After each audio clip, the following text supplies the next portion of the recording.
Hello everybody and welcome back to the channel. So in today's video we're going to be taking a look at my previous car history. I thought it'd be something different during lockdown, and to be honest there's more of them than you probably think.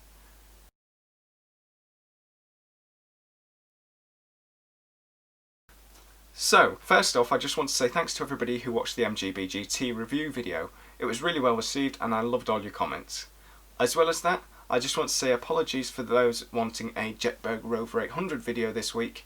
It's been delayed until the end of next week because of filming issues. I can't go over to Dan and Nork and Nick, so both of them are doing bits from home, so we can make a bit of a longer video for you.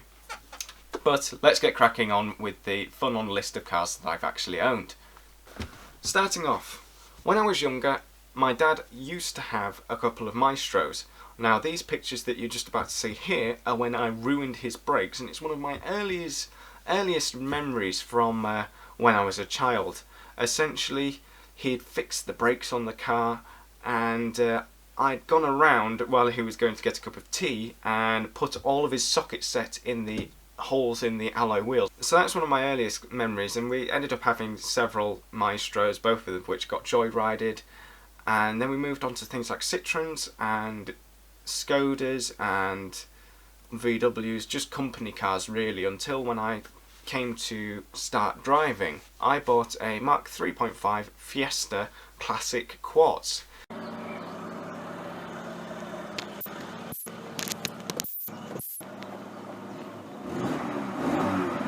The Fiesta Classic was a sort of more basic version of the Fiesta, sold alongside the Mark IV. I owned that and it was a wonderful car, had 31,000 miles, I bought it from a lady for £250, full service history, the lot. And I did the stupid thing of when I eventually passed my test, I part exchanged it because I couldn't afford to fix it. It turns out I could afford to fix it if I didn't spend the money on the car that I'd part exchanged it for, which was a 2004 Ford Ka, or Ford Ka as I should probably say, because it does my head in when people say Ka.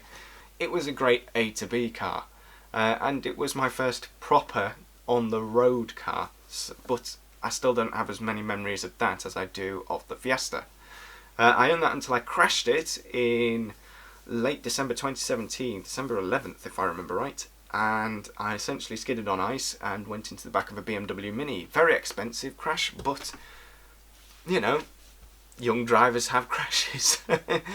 And it wrote it off and it was deadified. I had a budget to get a new car, and I was really thinking, what should I get? I need to get something interesting.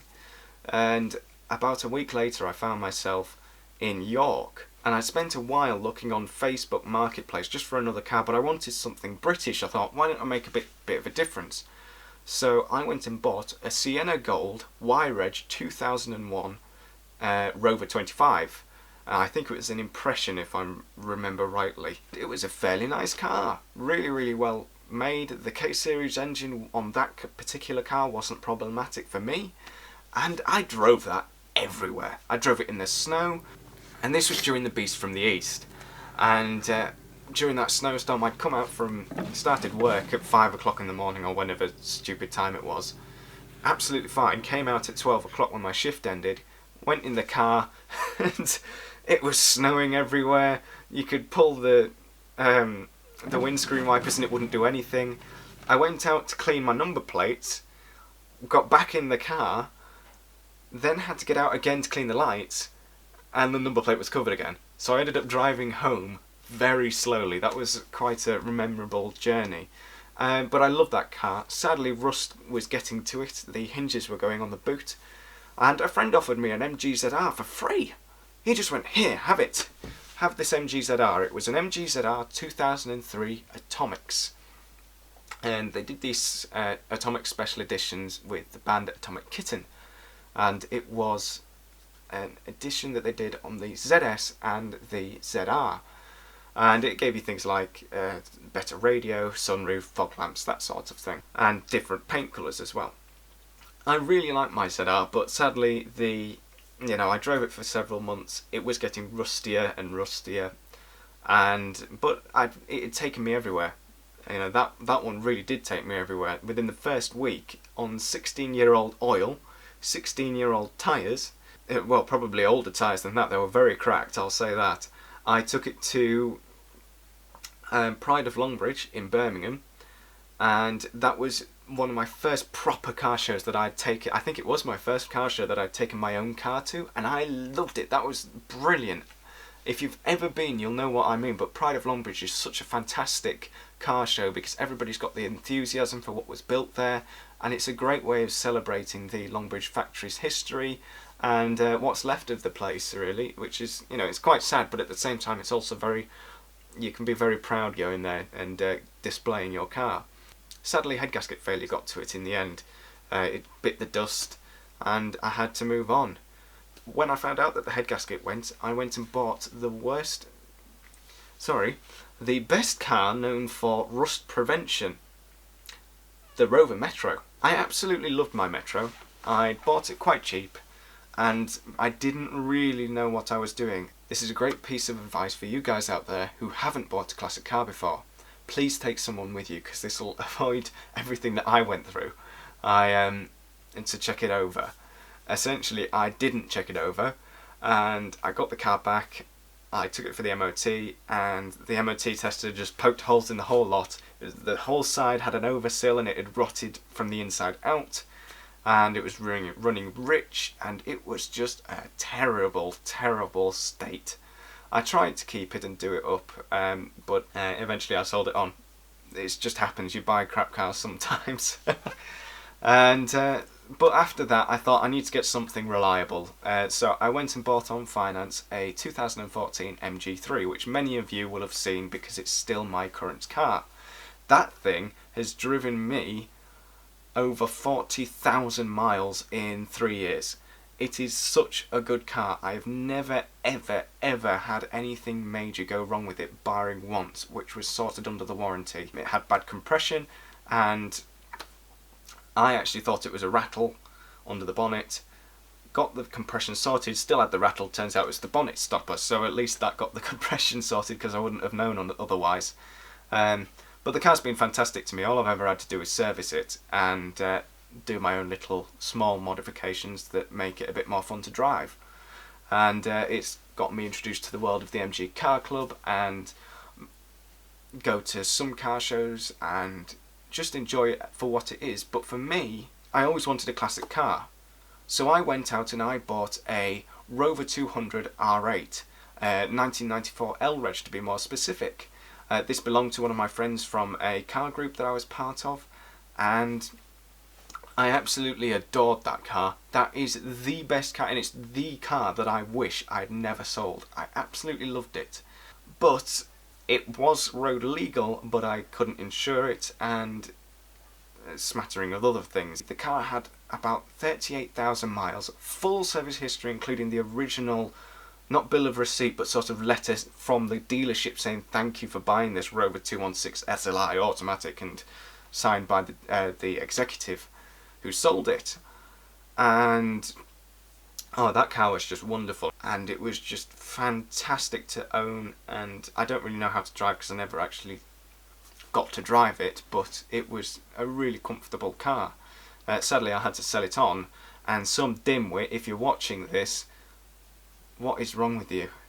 Some dimwit painted it badly, really, really badly. It got passed on through several owners after me, and the person who'd sold it to this dealership had brush painted it or rattle canned it with this gopping red paint.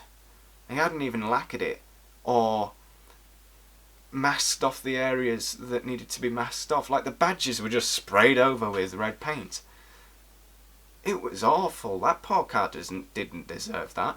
Yes, there was the odd dent and it was a little bit tatty, but you know, there was no rust. It was a really, really solid car, and it's a shame of what happened to that. But you know, it does happen, and you know, Yobbo exhaust might be appealing to people who still bang on cars of that age, which is a shame, really. But you know, they're starting to become classics now, so hopefully it'll stop. This leads me on to what's next then. The MG3 has been fantastic. I have absolutely loved it, but I need to get rid of it. I've really enjoyed owning it, but now that I'm at the point where I can afford a classic car as my daily driver, or at least a retro car, I've got to do it. There's something in people who are my age, like Steph from I Drive a Classic, or Ed Westby from Twin Cam, who are, you know, were young drivers, and many of you watching probably, you'll realise that if you haven't got a classic and it's sort of part of who you are, I really miss just owning a classic car. And having one as a daily has always been my dream. So, as much as the MG3's been a very reliable car, I would quite like something that's an automatic for driving to work, because I work in the city centre. And I would just love something a bit older. So I'm looking at several options at the moment on selling the MG3, so if you are interested, let me know, and also on what cars that I do want in the future. It's something that I'm very looking forward to for 2021. I'm not going to tell you any more on that really until developments are made. But that's really my history in cars at the moment. I could elaborate a lot more, but I don't want to waffle on too much. And yeah, so finally I just wanted to say please go and follow the new Facebook page. We have got a Facebook page now. I made it literally about an hour ago, and that will have lots of updates on there and things of that sort, and you can find that in the link in the description down below. As well as that, you can also find our Instagram page in the link in the description, and our Drive Tribe page. So please do go follow them. As well as that, don't forget to subscribe and follow us for more future videos. There's a lot coming, if we can get to it. I know in the next week we've got the Jetberg Rover 800 video coming out. We will have one coming, it's just trying to shamble it together with clips we've all filmed on our phones from the last month, and it's quite hard with COVID. So we are trying, and I know you all want an update on the Jetberg 800, it's just quite hard at the moment. So don't worry, we will get one out for you. The other thing is that the week after next, I'm hoping to do a question and answer video. I've quite wanted to do a Q&A for a long while, and I know it's a bit early to do one, seeing as we're only at, probably by the time that this video has gone out, just after probably about 200 subscribers now. So it is quite early to do one, but I haven't really got much to do video wise, so it would make quite a good video I think. If you would be interested in doing that, or dropping a question, then please let me know down in the comments below. Other than that, thank you very much for watching, and I'll see you in the next video.